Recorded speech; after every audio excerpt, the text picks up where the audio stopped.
celestial beings coming down to earth, gods descending from the sky. Can these events only be found in the ancient legends of the Zuni? Do similar accounts exist in other cultures and other religions across the world? And if so, what is the explanation? We have to remind ourselves that our ancestors were highly intelligent.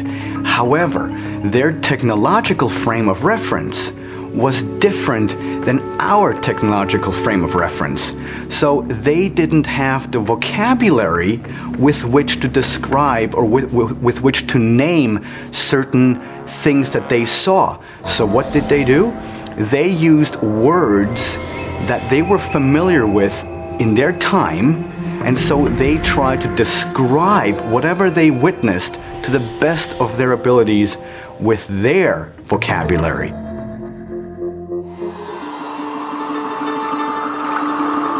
Ancient China also shared some of the same beliefs that can be found in Egyptian, Native American, and Dogon legends, that deities arrived from the stars.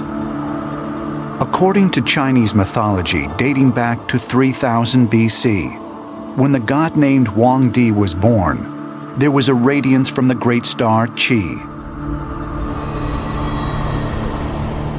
Wang Di would later emerge from the belly of a fire-breathing dragon to become China's first emperor. The origins of the Han Chinese people start with a story of a great god looking down with empathy.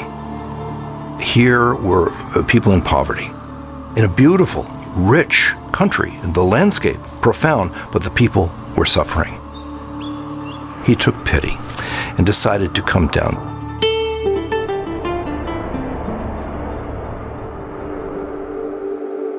Wang Di arrived on planet Earth in a flying dragon.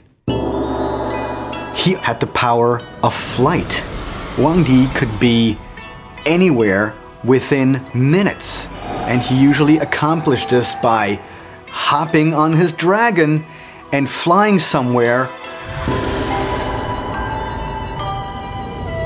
Now this divine energy becomes human and is a great leader, the Yellow Emperor, who rules and unites the people, and there is a period of great prosperity until his work is done. Wang Di brought order to the chaos, creating China's first empire. He is seen as a cultural hero and is credited with the invention of the compass, acupuncture, and the standardization of Chinese writing.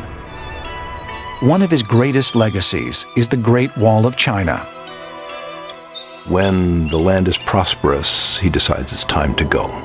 And the great yellow dragon comes back, and he gets back into the belly of the dragon and flies off forever. Now, were these dragons truly dragons in a biological nature?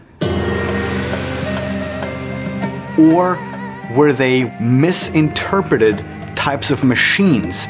Because, as we all know, dragons are always correlated with spewing fire and a lot of smoke. Whenever we see a modern rocket take off, there's all this smoke, and sometimes the smoke is yellow and sometimes it's red. So it's very bizarre how we have these correlations between the ancient times and modern times today. Mythology is the effort to grasp what we can't grasp, to understand what is beyond us. In the Eastern teachings, the dragons very often carry people, sometimes on their back, sometimes inside their bellies. So if we think of them as a poet's effort to explain a vehicle that was strange to them, well, those sound like flying saucers. So it might just be a problem of translation, because after all, it's just a word. It's trying to describe something that's very difficult to grasp.